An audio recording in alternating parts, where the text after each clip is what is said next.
Please आज एक promise करो कि टेंशन कोई भी हो, सोल्यूशन है, कहीं ना कहीं उसका सोल्यूशन है। और वो सोल्यूशन आत्महत्या बिल्कुल नहीं है, कभी नहीं है, किसी हालत में नहीं है। देखो, मैं कितना भी ज्ञान दे दूं, सोचना आपको खुद ही है कि आपकी जान आपकी सबसे कीमती चीज है। चाहे कोई भी बड़े से बड़ा स्ट्रेस हो लाइफ में, एक बार इमेजिन करो अपने माँ बाप की हालत अगर उन्हें पता चले कि तुमने अपनी जान ले ली है, खुदकुशी कर ली है। शायद आप सोच भी नहीं सकते कि उनको कैसा फील होता होगा। एकदम डायरेक्ट बोलूं, दिल से बोलूं, मेरा पहला नेशनल अवार्ड जो मुझे आज हमारे आदरणीय राष्ट्रपति जी के हाथों से मिलेगा, मैं बता नहीं सकता कि कितनी खुशी हो रही है। आपको पता है, जिस दिन इस नेशनल अवार्ड की अनाउंसमेंट हुई थी ना, उस दिन मैं अपनी माँ से बात करते हुए अपने बचपन का एक दिन याद कर रहा था, जिस दिन एग्ज़ाम का रिजल्ट आया था और मेरे मार्क्स बिल्कुल अच्छे नहीं थे। आप लोगों से झूठ नहीं कहूँगा, मैं उस कक्षा में फेल हो गया था। रिपोर्ट कार्ड लाते हुए मैं ये सोच रहा था कि आज घर में बड़ी कुटाई होने वाली है यार। उस दिन मेरे पिताजी ने मुझे सामने बिठाया और बड़ी शांति से कहा, देखो बेटा, तुम करना क्या चाहते हो, ये बताओ मुझे, बताओ करना क्या चाहते हो। मैंने कहा, पापा मैं स्पोर्ट्स में मन लगता है मेरा, मैं खेल कूद करना चाहता हूँ, खिलाड़ी बनना चाहता हूँ। उन्होंने कहा, ठीक है, फिर उसमें ध्यान दो, हम सपोर्ट करेंगे, साथ में थोड़ी पढ़ाई भी करो। आप विश्वास नहीं करोगे, खेलते खेलते मैं मार्शल आर्ट करने लग गया, मैं मॉडलिंग में आ गया, एक्टिंग शुरू कर दी। उन्होंने हर चीज़ में मुझे सपोर्ट किया। अगर उस दिन मेरे पेरेंट्स ने ये ना समझाया होता कि मेरी स्ट्रेंथ किस चीज़ में है, तो आज मैं सोच भी नहीं सकता कि ये नेशनल अवार्ड कभी मेरे हाथ पे होता। ये अपने लाइफ की कहानी मैं आपको एक वजह से सुना रहा हूँ। कुछ दिन पहले अखबार में मैंने पढ़ा था कि एक आईआईटी के स्टूडेंट्स ने फांसी लगा के आत्महत्या कर ली, स्ट्रेस में था पढ़ाई के लिए। उससे कुछ दिन पहले मुंबई में एक मैनेजमेंट स्टूडेंट ने एक 5 स्टार होटल के रूम से छलांग लगाकर अपनी जान दे दी, एग्जाम में फेल हो गया था।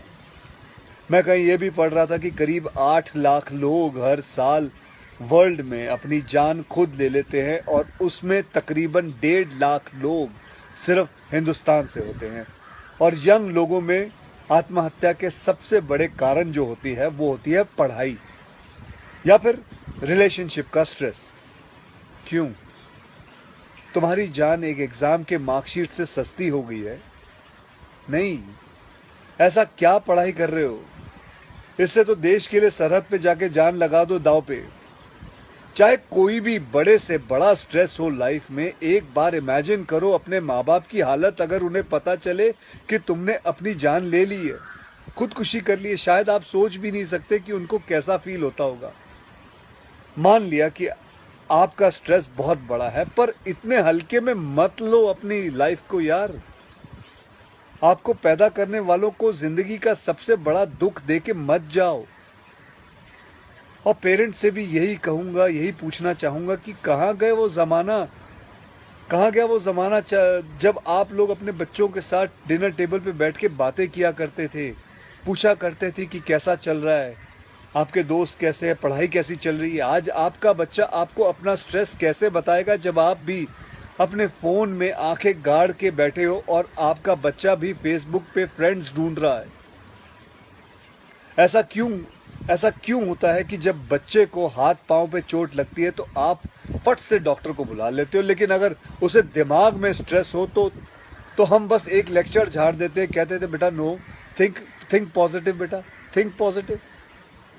मेंटल हेल्थ के लिए भी डॉक्टर या काउंसलर से हेल्प लेना उतना ही ज़रूरी है जितना और किसी तकलीफ के लिए। इसमें कोई शर्म की बात नहीं है। देखो, मैं कितना भी ज्ञान दे दूं, सोचना आपको खुद ही है कि आपकी जान आपकी सबसे कीमती चीज़ है। कोई स्ट्रेस आए ना तो उसको बोल देना बहुत अच्छा है। अपने अंदर घुलना, उसको अंदर रखना, दबा के रखना बिल्कुल नहीं। किसी दोस्त को बोल दो या अपने माँ बाप से शेयर करो। मेरे एक फ्रेंड ने उस दिन व्हाट्सएप पे एक बहुत काम की बात फॉरवर्ड की थी।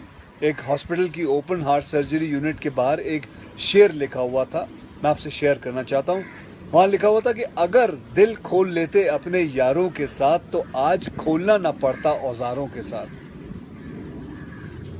भैया मुझे एक प्रॉमिस करो कि आज प्लीज़ आज एक प्रॉमिस करो कि टेंशन कोई भी हो सल्यूशन है, कहीं ना कहीं उसका सल्यूशन है और वो सल्यूशन आत्महत्या बिल्कुल नहीं है, कभी नहीं है, किसी हालत में नहीं है।